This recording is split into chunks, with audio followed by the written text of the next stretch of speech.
여러분 안녕하십니까? 라디오 전망대 이용선입니다.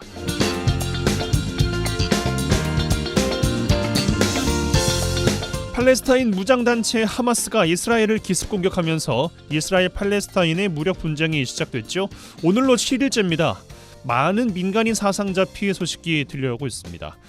우리나라에서 12시간 넘게 떨어진 남의 나라 이야기가 아닌 것이요. 그것도 우리와 같은 사람들이 사는 곳이라 그렇습니다. 이스라엘 남부에 사는 토마스 핸드 씨는 8살 딸이 이웃집에 놀러 갔다가 무장한 하마스 대원에 납치 살해된 걸 알게 됐습니다. 그리고는 이렇게 인터뷰를 했죠. 딸 에밀리를 찾았는데 숨졌다고 했다. 차라리 다행이라고 했다. 그게 제가 알고 있는 가장 나은 가능성이었다. 어린아이가 어두운 방에서 매 순간 두려움에 떨며 고통을 받을 수도 있는 것에 비하면 차라리 죽음이 축복이다. 어떤 아버지가 딸이 죽은 것이 차라리 축복이라고 할 수 있겠습니까? 그런데 살아서 받는 고통에 비하면 어쩌면 최선의 상황이라고 여겨야 그 아버지도 살아갈 수가 있는 것 아닐까 생각이 듭니다. 전쟁과 분쟁 지역의 참혹함은 모두에게 끔찍한 일이죠. 더 이상의 확전 대신 평화를 선택할 수 있기를 바랍니다. 오늘 라디오 전망대가 준비한 소식입니다. 지역 소식들 뉴스 브리핑 통해서 들어보고요. 매주 금요일 코너 민원 해결사 YMCA 토론 차례로 이어집니다.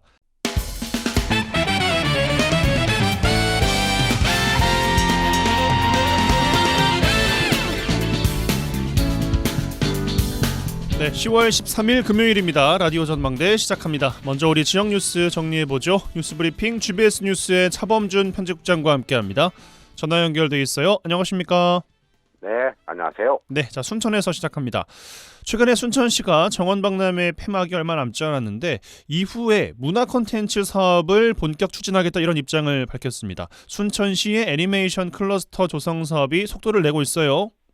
네, 지난 11일 순천시가 박람회 개막 이후 관람객 800만 돌파의 의미를 설명하는 이 프레스데이 기자간담회를 가졌는데요. 그 자리에서 노관규 순천시장은 박람회 폐막 이후 순천시의 향후 미래 먹거리 산업으로 이 문화 콘텐츠 사업을 언급했고 특히 애니메이션 클러스터 사업을 지목했습니다. 순천시는 애니메이션 클러스터 조성 사업에 정부가 의지를 보이고 있다며 이달 중에 당장 사업의 구체적인 방향 설정을 위한 용역을 진행하겠다고 밝혔습니다. 순천시는 새로운 도시 성장 동력으로 한국형 디즈니로 상징되는 애니메이션 클러스터 조성을 추진하고 있는데 순천시는 지역 대학에서 배출되는 애니메이션 인력과 전국의 우수한 인력을 지역에 유입시켜 한국형 애니메이션 캐릭터를 개발해 융복합 산업화를 연결해 간다는 전략입니다. 전남 애니메이션 클러스터 조성 사업에는 국비 포함 총 2천억 원의 사업비가 투입되는데 순천시는 올해 말 안에 용역 결과를 도출하고 미국 등 해외 선진지 벤치마킹을 마치면 내년쯤에는 애니메이션 제작 기지 건설 등 기반시설 구축 사업을 진행하겠다는 구상입니다. 순천시는 기회발전 특구 지정과 글로컬 대학 30사업 성공이 애니메이션 클러스터 조성 사업에 상승 효과를 줄 것이고 지역의 대규모 투자 유치와 함께 청년 일자리 창출을 기대하고 있습니다. 특히 순천시는 오는 2027년까지 애니메이션 관련 업체 36개 기업을 유치해 순천시를 애니메이션 산업의 지방 거점으로 조성하겠다는 구상입니다. 예, 지자체 스스로의 예산으로 애니메이션 클러스터 산업을 육성하기는 쉽지 않을 겁니다. 정부의 예산을 얼마나 끌어올 수 있는지 이게 사업 성공의 조건 중 일부가 되지 않겠습니까? 네, 순천시의 애니메이션 클러스터 산업을 육성하려면 최근 무소속 노관규 순천시장과 민주당 소병철 국회의원이 모처럼 손발을 맞춰 원팀으로 활동하고 있다는 분석이 나오고 있습니다. 노관규 순천시장은 지자체 차원의 산업 전략을 구상하고 소병철 국회의원은 정부의 예산 확보에 주력하고 있는데 최근 소병철 의원은 보도자료를 통해 전병국 문화체육부 차관을 대상으로 내년도 순천 애니메이션 클러스터 조성 사업에 정부 예산 국비 193억 원에 국회 통과에 대해 협조를 요청했다고 밝혔습니다. 이수병철 의원은 문체부 차관에게 2024년도 정부 예산안으로 반영된 국비 193억 원 전액이 반드시 국회를 통과해야 한다고 주문하고 관련 예산이 국회를 통과할 수 있도록 최선을 다하겠다고 입장을 냈습니다. 서병철 의원은 애니메이션 클러스터는 이 쇠퇴하는 순천 원도심이 활성화하는 이 결정적인 계기가 될 것이고 원도심 상권 부활에도 기폭제가 될 것이라며 앞으로 전남도나 순천시와 협조해 애니메이션 산업이 순천에서 꽃피울 수 있도록 최선을 다하겠다고 밝혔습니다. 이 순천 시민들 입장에서는 무소속 시장 또 민주당 소속 국회의원이 모처럼 손발을 맞춰 지역 현안을 챙기고 있다는 점에서 환영할 만한 일로 보입니다. 예, 알겠습니다. 자, 여수로 가겠습니다. 여수 웅천 지역에 대형 장례식장 건립이 추진되면서 논란이 일고 있죠. 해당 부지가 의료시설 용지로 장례식장은 단독 건축이 불가능하다는 점을 들어서 여수시를 대상으로 특혜 시비가 일고 있어요. 네, 여수시가 여수 웅천지구 종합병원 신축에 대한 이 건축 경관 심의 과정에서 지역 일부에서 장례식장을 단독으로 신축하는 안건이 포함됐다며 의혹이 제기되고 있습니다. 보도에 따르면 지난 2021년 여수 전남병원은 웅천지구에 의료시설 용지를 매입해 병원 신축을 추진하고 있는데 해당 병원 측은 매입한 두 곳의 부지 중 한 곳에는 의료시설을 건립하고 나머지 한 곳에는 장례식장을 단독으로 건립하려는 것으로 알려지고 있습니다. 이 논란의 핵심은 병원이 매입한 두 곳의 의료용지 중 한 곳에 병원이 단독으로 장례식장을 건립할 경우 웅천지구의 지구 단위 계획, 즉 도시계획에 맞지 않기 때문에 문제가 있다는 것입니다. 예, 웅천 지역의 도시계획은 이야기가 계속 나오고 있습니다만 도시계획상 단독으로 장례식장이 건립되지 못하는 곳에 병원이 장례식장을 건립하겠다라는 것입니다. 부지를 매입한 병원 측이나 심의 권한을 갖고 있는 여수시 입장 정리해 볼까요? 네, 보도에 따르면 현재 병원이 구입한 부지는 지번이 각기 다른 별개의 부지로 이 두 곳의 지구 단위 계획상 용도는 모두 의료시설이라고 합니다. 이 종합병원의 건립이 가능한데 이 병원 측은 건립을 계획하고 있는 장례식장을 인근 종합병원의 이 부속시설로 봐야 한다 이런 입장을 보이고 있습니다. 이 장례식장 건립과 관련한 또 다른 논란은 여수시가 해당 병원의 종합병원과 장례식장 건립 사업에 대해 행정적인 제한 조치를 취하지 않고 있다는 점인데 보도에 따르면 여수시는 해당 건축물의 건축 경관 심의 과정에서 병원 측이 장례식장 건립에 대해 특별한 이견을 내지 않았다는 것입니다. 결과적으로 병원 측의 장례식장 건립 시도에 여수시가 동조하고 있다는 인상을 주고 있는데요.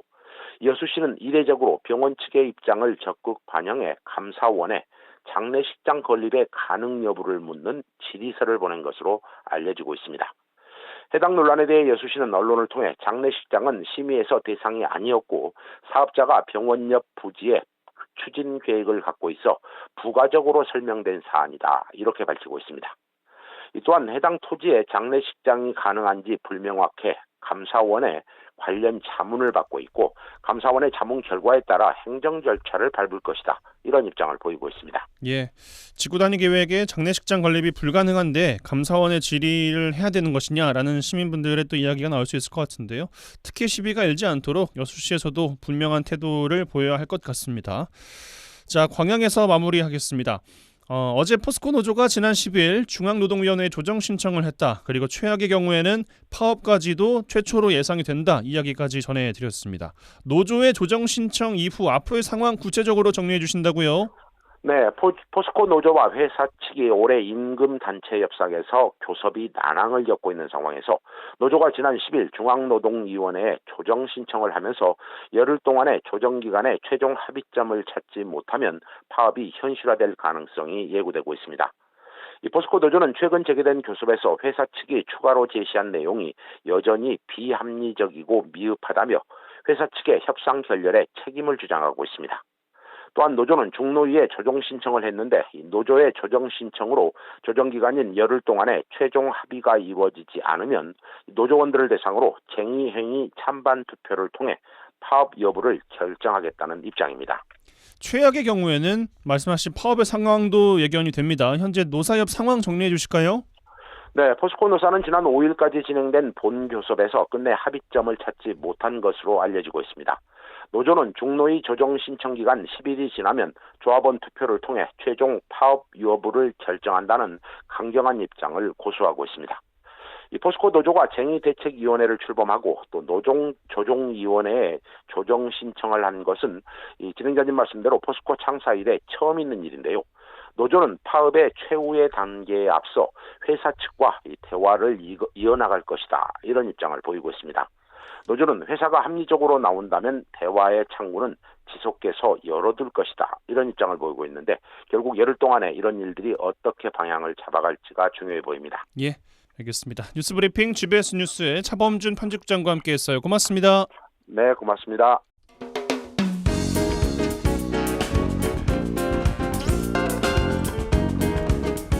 고충을 듣습니다. 라디오 전망대 민원 해결사.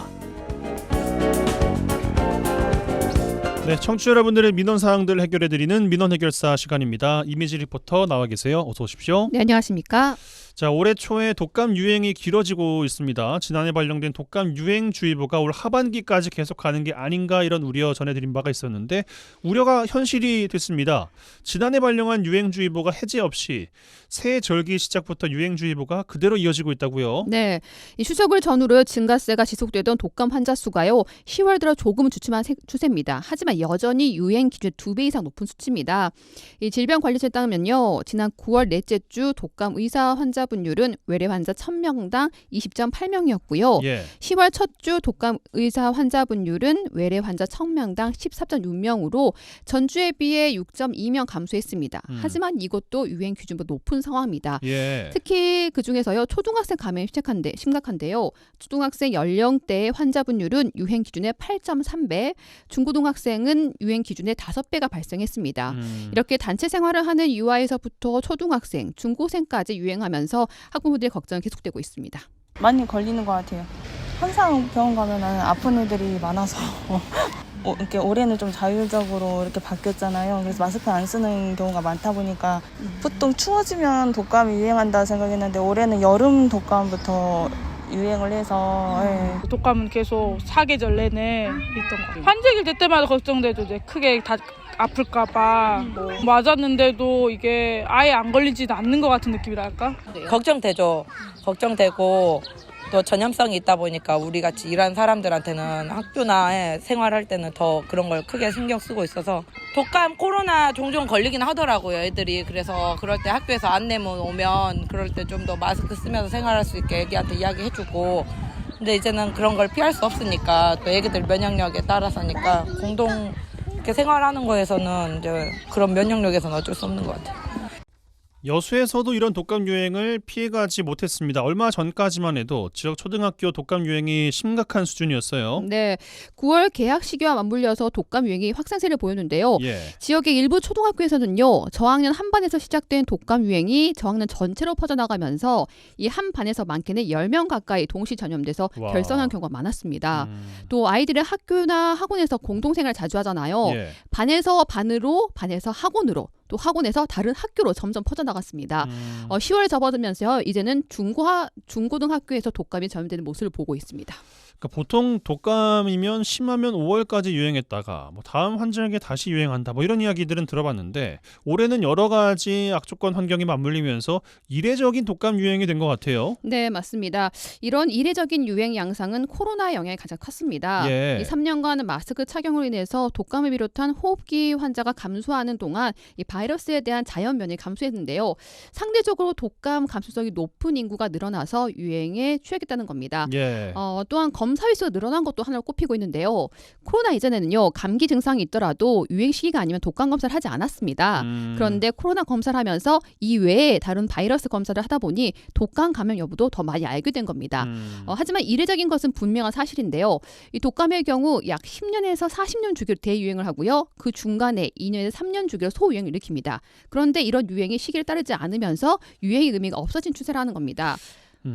지난해 독감 유행이 이어오는 중인데 올해 독감 예방을 위한 독감 예방 접종은 실시가 되고 있어요. 네, 현재 소아과마다 생후 6개월부터 13세 어린이 독감 예방 접종이 한창입니다. 이 독감 예방 접종은요 면역을 형성하는 데 일정 기간이 필요하기 때문에 예방 접종 기간인 지금 이 시기에 맞아야 가장 효율적이라고 하는데요. 예. 그리고 가장 중요한 것은 집단 면역 형성입니다. 그래서 보건당국에서는요 이 독감 감염에 취약한 세대에서는 필수적인 독감 예방 접종을 당부하고 있습니다. 여수시 보건소 예방접종 관리과 김은주 팀장 인터뷰입니다. 여수시에서는 지난달 20일부터 어린이 예방접종을 시작으로 임신부 65세 이상 어르신 취약계층을 대상으로 독감 무료 예방접종을 순차적으로 실시하고 있습니다. 독감 국가 예방접종 지원 대상자는 가까운 지정 의료기관이나 보건소에서 무료로 가능하며 그 외 대상자는 의료기관에서 유료로 접종이 가능합니다. 올해는 연중 인플루엔자가 지속 유행한 만큼 어느 해보다 인플루엔자 예방접종이 중요하니 면역력이 떨어지는 어르신, 임신부, 어린이는 감염성 호흡기 질환 예방을 위해 예방접종 실시를 적극 권장드리며 올바른 손 씻기의 생활화, 기침 예절 실천, 씻지 않는 손으로 눈, 코, 입 만지지 않기 등 호흡기 감염 예방을 위한 개인별 위생수칙 준수를 당부드립니다. 네, 감염을 예방하는 가장 좋은 방법은 개인 위생 수칙 준수입니다. 기침 예절, 손 씻기 등 개인 위생 수칙 준수를 통해서 내 건강뿐 아니라 모두의 건강을 지켜주시기 바랍니다. 네, 민원 해결사 이미지 리포터와 함께했어요. 고맙습니다. 네, 감사합니다.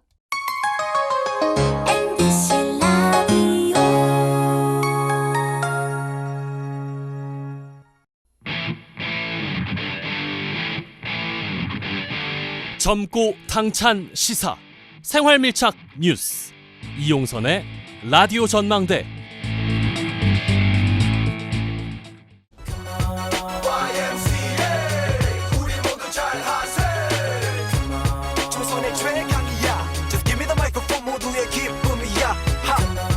더 이상 짜고 치는 고스톱은 없다. 우리도 대본 없이 토론한다. 지역 대표 스피커 두 분과 함께하는 YMCA 토론 시간입니다. 매주 금요일 시간 오늘도 한 주 정리해 보겠습니다. 여수 순천 YMCA 김대희 김석 사무총장 두 분 어서 오십시오. 네, 안녕하십니까. 네, 반갑습니다. 예, 한 주 또 잘 보내셨습니까? 먼저 김석 총장님. 네, 너무 잘 보내고 있는데 너무 바쁘게 보냈고요. 되게 지쳐 보이세요. 네, 오늘도 오늘 호남 지역, 제주 지역, 광주 지역, 전남 지역 YMC가 다 함께 모여서 같이 어떻게 하면 2024년 잘 준비할 거냐 이런 걸 논의하는 워크숍을 진행을 했었고요. 벌써 내년 준비 워크숍을 하고 계세요? 네, 그래서 어제는 그 전 한국 YMC 이사장이었던 허정도 이사장님과 그다음에 그 변상욱 그 CBS 대 기자를 모시고 가짜뉴스 리터러시, 그러니까 가짜뉴스를 어떻게 양산하고 또 어떻게 읽을 거냐 뭐 이런 이야기들을 좀 하면서 전반적으로 주제는 위기의 민주주의, 어떻게 YMC의 역할과 사명은 무엇이냐 뭐 이런 것과 관련해서 토론하는 시간을 가졌고요.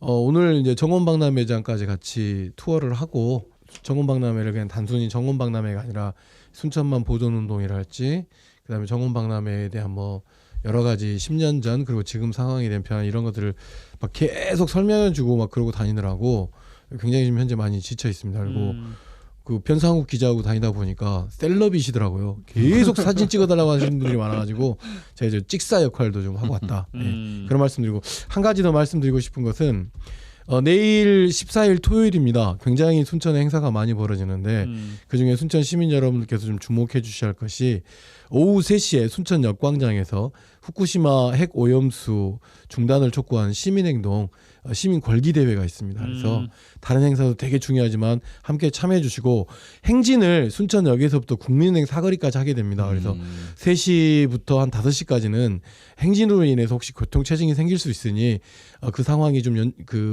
맞닥뜨렸을 때 좀 양해를 좀 부탁드리겠습니다. 알겠습니다. 네. 김대 총장님 또 어떤 한 주 보내셨습니까?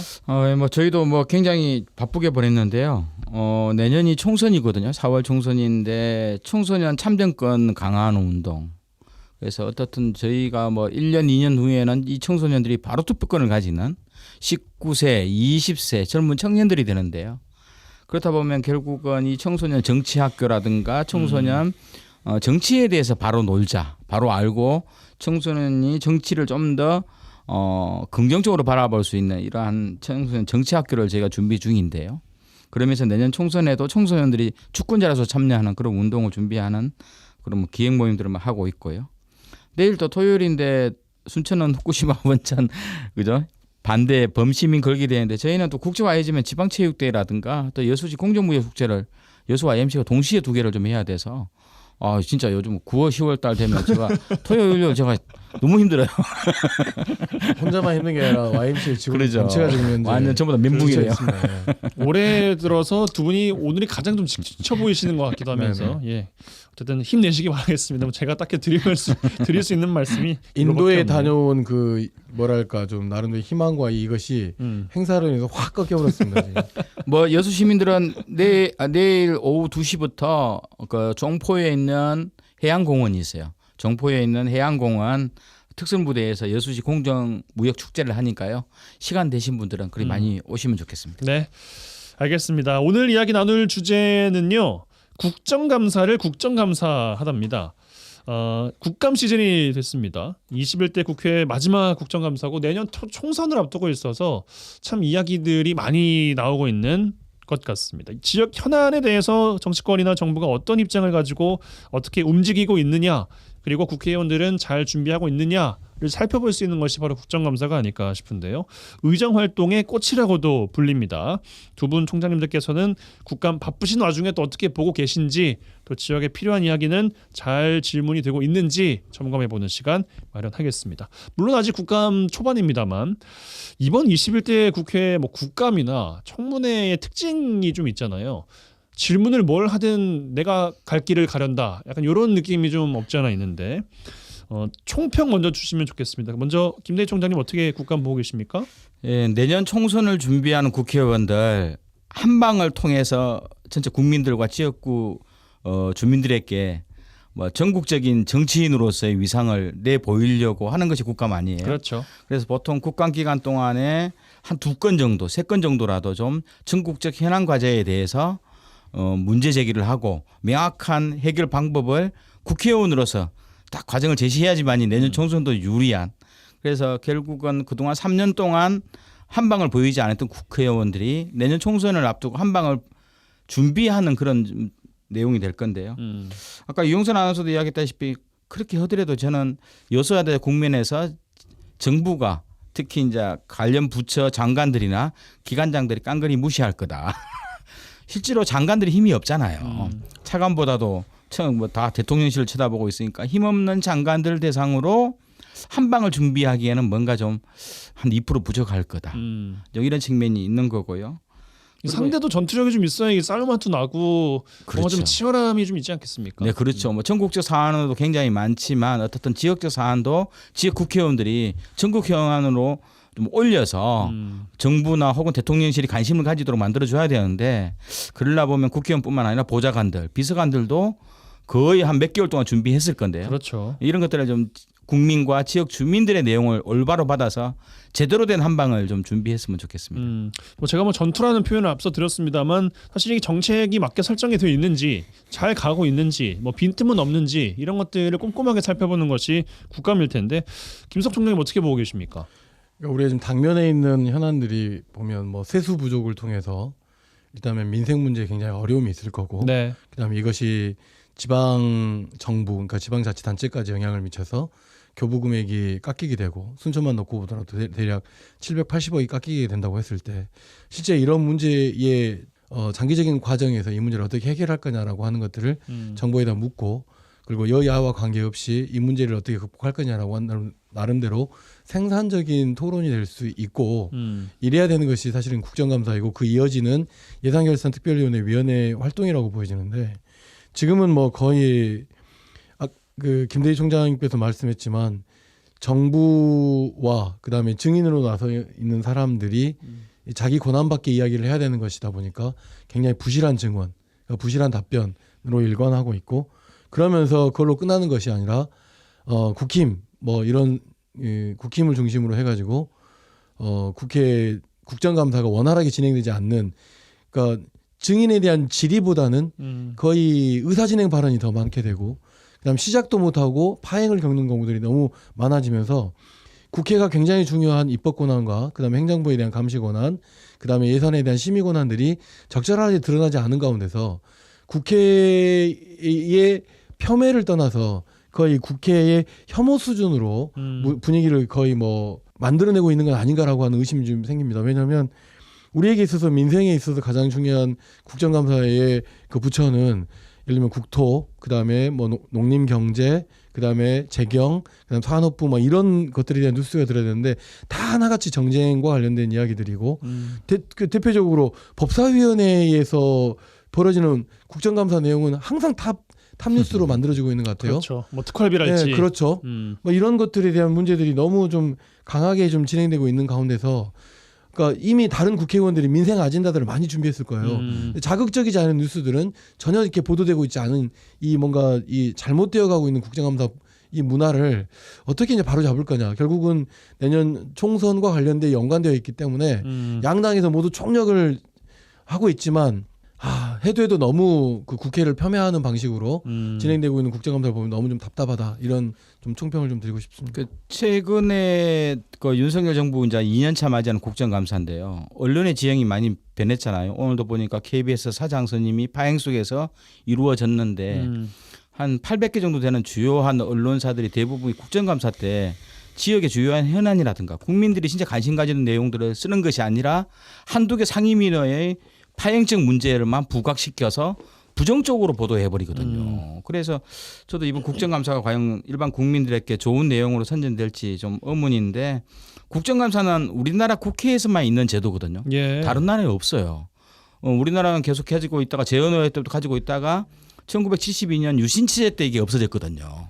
국정감사에서 없다가 1988년도 87년 민주화 운동 이후에 88년도에 이제 다시 시행됐던 우리나라만 가지고 있는 내용인데 어떻든 윤석열 정부 이후에 여소야대 특히 이제 최근에 서울 강서구 보궐선거에서 집권 여당과 윤석열 정부가 어떻든 패배를 맞이했는데 그러면 좀 더 긴장감 있게 국정감사를 맞이해야 되는 거거든요. 그래서 좀 더 한두 개 뭐 파행을 겪을 위원회만 전국 뉴스에 나와버리는 현상이 된다면 상당히 좀 우려스러운 국감이 아닐까 좀 생각을 합니다. 알겠습니다. 뭐 저희라도 정쟁이나 뭐 정치권의 부정적인 이야기보다 뭐 지역에서 다뤄지면 좋을 것 같은 이야기들 나눠보도록 하겠습니다. 뭐 김석총 총리께서 몇 가지 말씀하셨지만 뭐 후쿠시마 원전 오염수 관련된 이야기도 하셨지만 어떤 이슈를 좀 주의 깊게 보고 계십니까? 지금 현재로서는 물가 안정 대책과 그다음에 세수 부족에 대한 문제에 대해서 세제 개편에 관한 문제랄지 경제적인 이야기는 뭐 지역을 나눌 수는 없는 거니까요. 그렇죠. 그럼 여야 모두에게 중요한 정책이고 윤석열 정부 입장에서도 이 문제에 대한 부정적인 시각보다 대책과 대안을 내놓는 방식들이 좀 이번 국정감사에 좀 일정 부분 이야기가 돼야 된다고 생각하는 것이 국정감사 일정이 끝나고 나면 바로 또 예산결산위원회에 예산 심의가 이루어지는 거거든요. 그러네요. 그러니까 결국 국정감사에서 적정하게 감사를 통해서 불급한 문제들은 좀 시급하게 처리돼서 일정 합의가 되고 넘어간 다음에 예산결산위원회에서는 진짜 우리에게 민생에 필요한 예산이 뭐냐 이걸 다루는 건데 지금 현재로서는 너무 답답한 고구마 한 10개 먹은 것 같은 국정감사 진행되고 있으니 이어서 예산결산위원회 거의 파행에 가까울 상황이 상당히 높게 되고 그러다 보면 결국은 표결에 붙여지게 되고 합의되지 못한 가운데서 굉장히 좀 분열할 수밖에 없는 상황이다라고 볼 수 있는 거죠. 근데 어찌됐든지 간에 최근에 나온 이슈들 중에 여러 가지 정치 이슈들 중에 갑자기 튀어나온 선관위원회에 혹시 투개표 관련돼서 조작에 대한 그 가능성에 대한 여부랄지 양평 고속도로 관련된 문제랄지 그다음에 전 정부였던 문재인 정부가 통계를 조작했지 않았냐라고 하면서 감사원 이슈들 이 문제는 굉장히 중요한 이슈로 다뤄야 된다고 생각합니다. 왜냐하면 민생과 직접 연관된 문제이고 또 하나는 굉장히 중요한 민주주의와 관련된 문제잖아요. 뭔가를 조작했다. 선관위가 뭔가 할 수 있다. 뭐 이런 가능성들을 내비침으로 인해서 뭔가 그 국민들로 하여금 민주주의가 위협받고 있다라고 하는 걸 드러낸 것이기 때문에 정치와 관련된 문제는 이 문제에 좀 집중을 하고 최대한 좀 민생과 관련된 이야기도 좀 이루어진다고 생각하고 하나 순천에서 좀 걱정스러운 것은 경전선을 우회하든 아니면 지하로 하든지 간에 경전선도 대단히 중요한 국토부의 중요한 뭐랄까 국정감사 내용이어야 되는데 전혀 언급조차 되고 있지 않은 거거든요. 이게 과연 이런 준비들을 과연 했을까라고 하는 것들이 조금 조심스럽게 좀 생각됩니다. 예, 전국적인 이슈로는 물가 비롯해서 경제적인 상황들 짚어주셨고 지역에서는 순천 경전선 문제가 다뤄지지 않을까봐 겁난다 이런 말씀까지 주셨는데 네, 그렇습니다. 김대희 총장께서는 어떤 것에 좀 관심 갖고 보고 계십니까? 저도 뭐 후쿠시마 핵오염수 문제는 뭐 여수가 이제 바다라서요. 실제로 이게 지금 후쿠시마 주변 8개 현에 있는 수산 가공물은 그대로 수입되고 있거든요. 예. 그렇다 보면 현재 지금 국민들이 요구하는 것은 일본 전체 농축수산물에 대한 수입 금지와 그리고 또 수산 가공물에 대한 전면 금지를 요구하고 있는데요. 이번 이 문제는 뭐 과학기술정보방송통신위원회나 농림해양수산인뿐만 아니라 보건복지위에서도 폭넓게 식약청까지 포함해서 폭넓게 논의가 좀 돼야 되고요. 최근에 고용노동부가 노동조합이 회계감사를 실시 않을 경우 이제 뭐 세금 감면 제도와 관련되어서 연계시켜서 제재를 가하겠다 이제 이런 내용을 하는 거 아닙니까? 왜냐하면 노동조합비를 내거나 노동조합의 그 조합원들이 돈을 내는 것은 지금까지 세금 감면됐거든요. 근데 이걸 안 주겠다는 거거든요. 그러면서 노동상권에 대한 제약을 강화하는 이런 검찰 정부의 문제점이 저는 적나라하게 고용노동위에서 좀 이야기가 돼야 되고요. 특히 무엇보다도 공공의료 확대 건이 윤석열 정부 이후에 거의 주춤하고 있는데요. 다행히 의대 정원은 확대하겠다는 흐름을 가지고 있어요. 다행히. 하지만 이 문제를 해당 상임위에서 계속 좀 문제 제기를 해서 어떻든 이게 수도권이 아닌 서울이 아닌 지역의 어려운 문제는 굉장히 심각한 사회적 문제이기 때문에요. 이 문제가 이번 정확히 좀 풀어져야 되고 특히 이제 여가부 폐지 또는 또 청소년 관련 한 250억 정도 예산이 전액 삭감되었거든요. 네. 우리의 미래의 정치 주권자이자 현재 주권자이기도 하죠. 이런 청소년을 육성하고 보호하고 또 청소년의 생활권을 보호하기 위한 예산 자체가 없는데요. 그럼 결국은 이런 청소년 관련 육성 정책에 대한 내용들도 해당 상임위에서 꼼꼼히 좀 살펴봐야 된다고 좀 봅니다. 네. 알겠습니다. 여러 말씀 주셨습니다만 이제 지역에서 좀 다뤄지고 있는 혹은 다뤄져야 할 이야기로 좀 더 들어가 보겠습니다. 깊게. 후쿠시마 원전 오염수 방류 이야기는 두 분께서 공통적으로 해주셨는데 있었어요. 해수부에 대한 국감이 있었고 꽤나 공방이 좀 또 치열하게 평행선을 달리면서 이야기가 좀 진행되지 않았나 싶은데 그에 대한 의견을 좀 여쭙겠습니다. 먼저 김석 총장님. 해수부 국정감사에서도 나오는 것은 어쨌든 윤석열 정부가 후쿠시마 일본의 방사성 오염수의 해양 투기에 대해서 반대하지 않았잖아요. 예. 반대하지 않는 건 명확한 거고 시민사회뿐만 아니라 전 국민적으로 반대 여론이 80%에 가깝다라는 것이 알고 있었음에도 불구하고 왜 이것을 방조했냐. 그리고 정말 또 하나의 공방은 그런 거였잖아요. 후쿠시마 핵 오염수가 안전하다는 것을 왜 일본보다도 우리나라 정부가 우리 세금을 들여서 그것들을 우리 유튜브 방송 이런 걸 통해서 국민들을 좀 현혹시키고 있느냐라고 하는 것이었는데 여전히 책임 있는 발언들이 나오고 있지 않은 것이죠. 그러니까 무슨 이야기냐면 이건 해수부의 자체적인 판단이라기보다는 용산 그리고 전반적으로 한미일 뭔가 이렇게 그 시스템 구축 안에서 벌어지는 용산의 결정이다라고 하는 것들 때문에 이 문제가 좀 거론되고 있지 않은 거거든요. 그런 가운데서 어쨌든 지난주 목요일이었죠.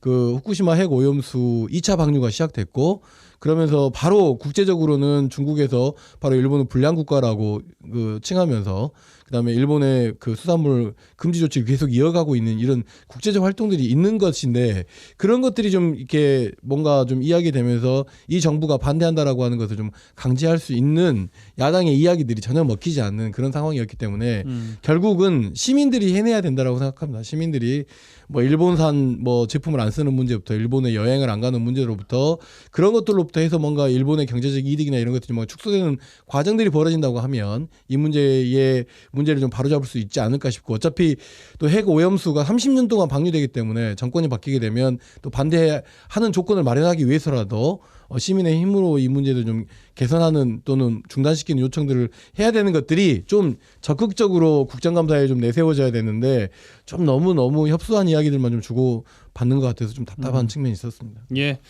최근 도쿄전력이 이제 2차 방류까지를 한 상황이고 김대희 총장께서 어떤 말씀 좀 덧붙여 주시겠습니까? 네, 어떻든 그 전남 지역 국회의원들 중에서 한 4분 정도가 이 농림축산식품해양위원회에 좀 일하고 있어요. 그 말은 뭐냐하면 어쨌든 전남의 직접적인 주요한 경제축이기도 하거든요. 여수 같은 경우는 수산 가공물을 주로 하는 오천 농공단지가 1년 매출액이 한 300억대예요. 그러면 이제 기타 여수는 멸치라든가 수산물 이 수입에 합치면 1년에 한 1,000억 정도 이상의 경제적 지탱이 바다로부터 나오는 형태인데요. 이것이 지역의 이런 중요한 경제적 근간이 무너지는 상황이거든요. 그럼 전남 지역을 다 합치면 상당히 많은 그 경제적 파탄이 일어날 수 있는데 저는 그렇다 보면 전남 지역 국회의원들이 이 문제만큼은 사활을 걸고 문제 제기해야 된다. 그래서 최소한 일본이 수산물과 관련된 전면 수입 금지와 또 최소한도로 후쿠시마 주변 8개 현에 나오는 수산 가공물까지도 전면 금지할 수 있는 계리를 가져야 된다. 그렇게 하고 김석 총장님도 말씀하셨다시피 그러면 우리나라에서 기본적으로 수산물 검사와 관련되어서 국민 안전성을 지키겠다 했으니까 이 돈과 관련된 거의 800억 정도 돈을 왜 우리나라 예산으로 하는 거죠? 이런 거 가지고 정확하게 이것은 일본 정부에 문제 제기를 하고요. 그리고 이런 돈 하나도 안 쓸 수 있는 방법은 바로 일본 정부가 이 후쿠시마 오염수 방류를 중단하면 돼요. 중단하고 보다 더 객관적이고 투명한 제3자에 의해서 방사능 핵종 물질에 대한 검사도 좀 객관적으로 투명하게 해서 같이 이런 것을 근본적으로 막는 방향으로 가야 되는데 국제회의 가보면 한국 정부 대표들은 후쿠시마 오염수 방류 다 찬성 발언하거든요. 국내에서는 찬성 안 반대를 했다 딱히 그러지만 하는 것은 아니라고는 하죠. 예, 그런데 이제 찬성은 아니다라고는 하지만 이제 국제회의 가보면 각 나라나 또 국제 NGO들한테 물어보면 한국 정부는 적극적 찬성이라는 발언도 하거든요.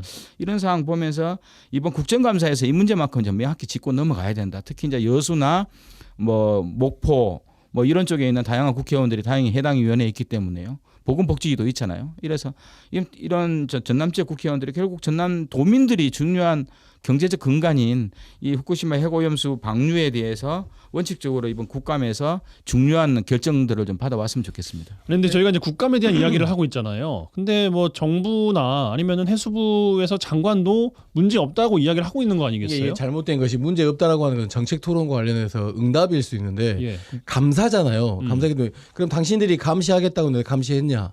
그다음에 당신들이 정부가 조사하겠다고 했는데 조사했냐? 예. 현장에 사람 파견했냐? 그 관련해서 정보를 일본으로부터 받고 있냐? 이런 이야기를 주고 받아야 그러니까요. 되거든요. 근데 이런 것들이 안 되고 있는 가운데서 후쿠시마 오염수가 방류 결정을 하고 난 이후에 정쟁만 계속 지금 진행되고 있는 거다 보니까 결과적으로는 가장 크게 피해를 볼 것은 결국은 이 수산물 업자들과 수산물을 생태계로 살고 있는 그런 국민들밖에 피해를 볼 수밖에 없는 상황인 거죠. 그러니까 감사의 시작과 이 과정이 잘못되어 있는 것들이 이 지금 너무 답답할 따름이에요. 예를 들어서 후쿠시마 오염수 방류되고 있잖아요. 예. 그러면 정부가 감시하라고 갔는데 누구 보냈냐, 언제 일정을 어떻게 되냐, 향후 조사 일정 이런 것들을 좀 물어서 그럼에도 불구하고 반대하는 거다. 그리고 민주당도 마찬가지입니다.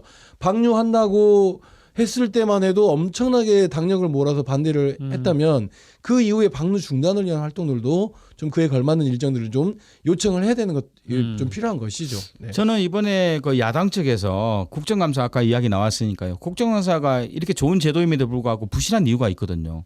왜냐하면 부실하고 허위 거짓한 증언을 했거나 답변을 했던 사람들에 대한 강제 수사권이나 처벌권이 없어요.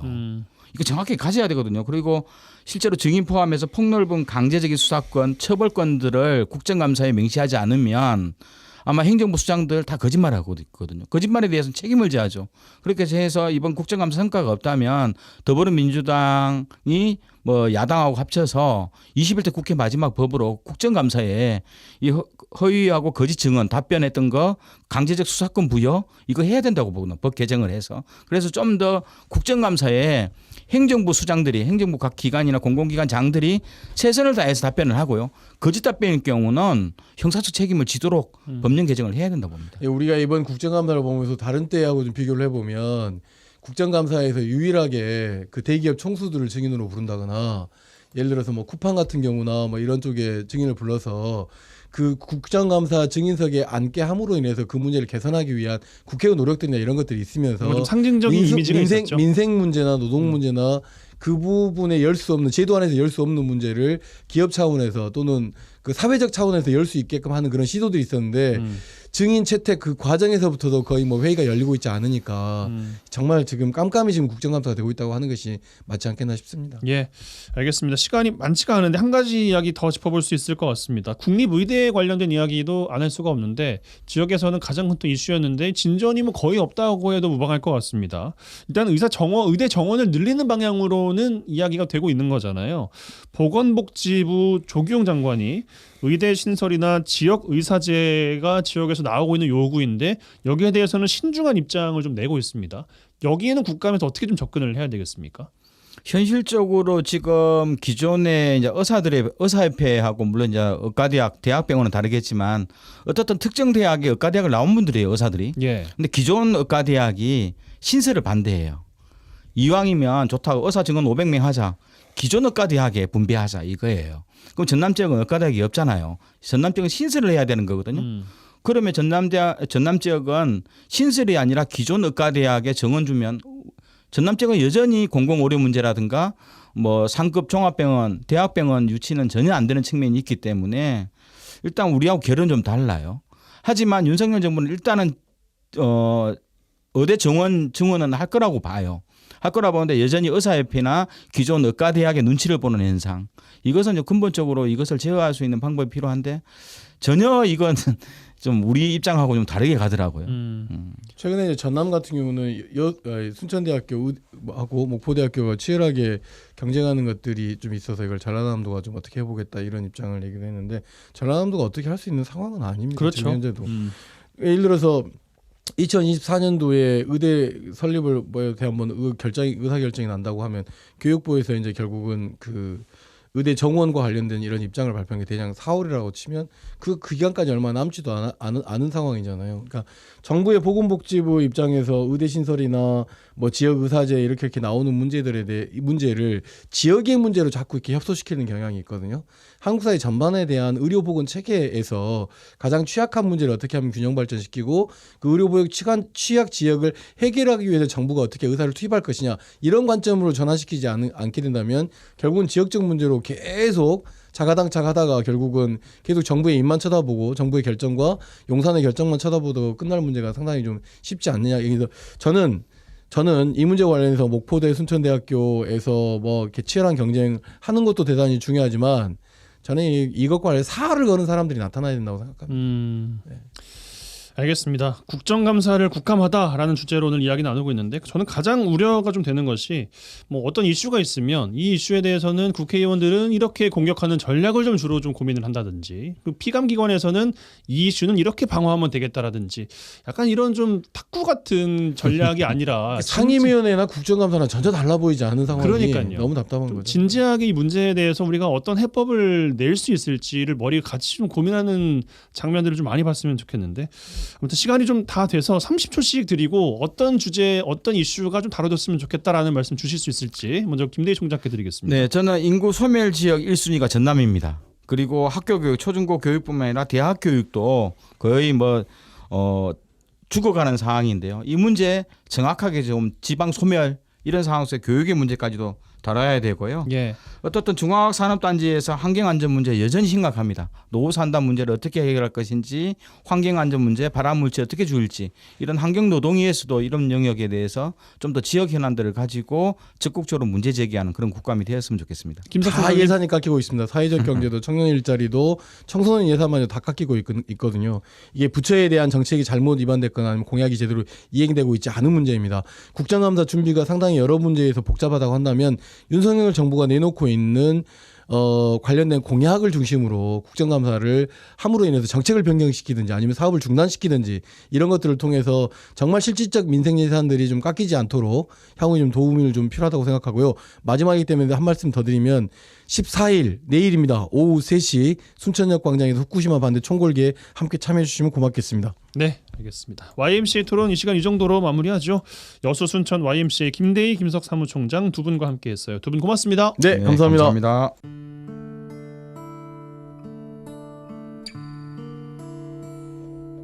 네, 10월 13일 금요일 라디오 전망대 오늘 준비한 소식은 여기까지입니다. 오늘도 이번 주도 고생 많으셨습니다. 한 주가 진짜 빨리 흘러간 것 같습니다. 끝곡 흐르고 있어요. 야안의 그래서 그대는 흐르고 있습니다. 이 노래 들으시고요. 주말 잘 쉬시고 다음 주 월요일에 다시 뵙겠습니다. 이용선이었습니다.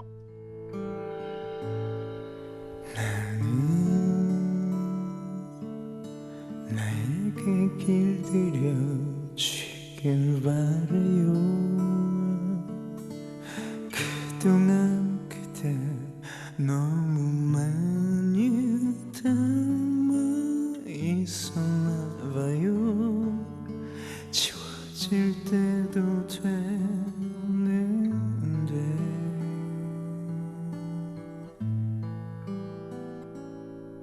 그대